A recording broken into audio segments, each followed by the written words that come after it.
Does anyone know how to shake a booty starts? Yeah. Yeah. Thank you. This song is about something that I've been talking about a lot with people lately. Oh crap, I'm gonna give a speech. So we do things as a culture that seem very normal to us. Like every morning, often we will take a bunch of dried up mashed corn and pour, you know, the excretions of a large mammal onto it, and eat that, and that's called breakfast. That's super weird.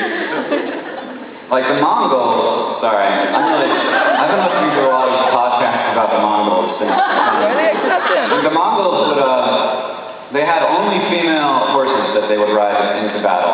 And the most sort of like amazing military thing about the Mongols is that people would be like, how, like every single one of you is fighting.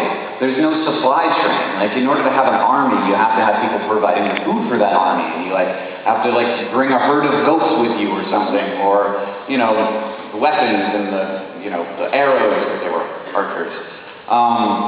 But the Mongols didn't do that. They did, like, everything that they ate and made, either they pillaged it and looted it from people, which was a pretty common strategy, or it came from their, what they had with them. And so they would milk their horses and drink the milk, and then mix it with the blood of their horses.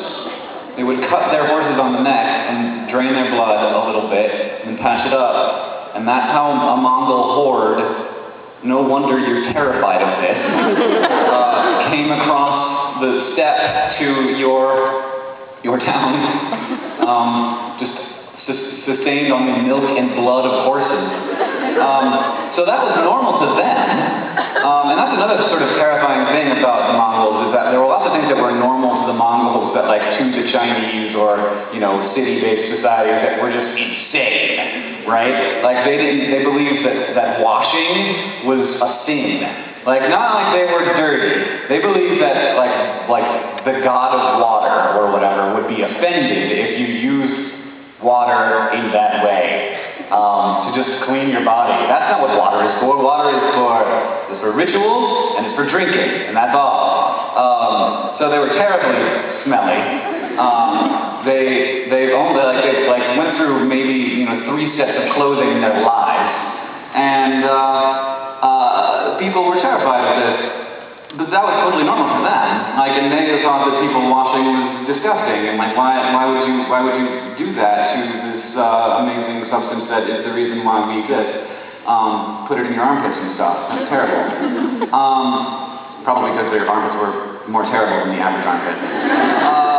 But they also, this is the creepiest thing for me. The Mongols would eat animals, of course, and they would eat everything that was edible in the animal. And we, as a culture, occasionally eat the intestinal lining of animals in the form of sausage casings. And that's like, okay, cool.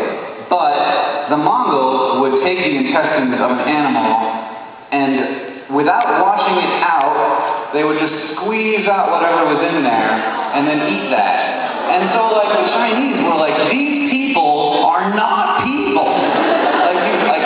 Established societies at that time had very strict dietary rules, right? So, like, all the Muslim societies had, very strict rules. And, like, to see a society that had none of that was just so terrifying. They thought that it was literally the apocalypse happening. But to the Mongols, living that way was completely normal. And so the way that we live, feeling completely normal with our t-shirts and our sandals and our holes in our ears, is super weird. And so when we walk up to people, we'll hug them or we'll shake hands. But yesterday I was walking down a corridor, and Alex Carpenter was walking down the corridor, and we were walking really fast. And so in order to say hi to me, Alex Carpenter, for some reason, no idea why. I have to demonstrate. He just went like this.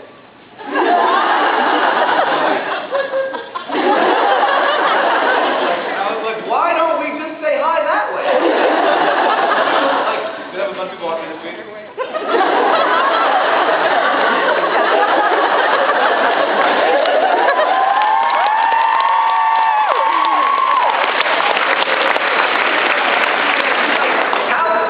New York City be? Somebody says hi in New York City.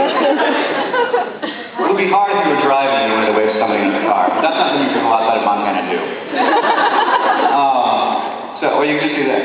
We're all going to do that now that Parker when we see him now, right? Yeah. Yes, just give them a little... like when the Bobaton's girls come into Hogwarts.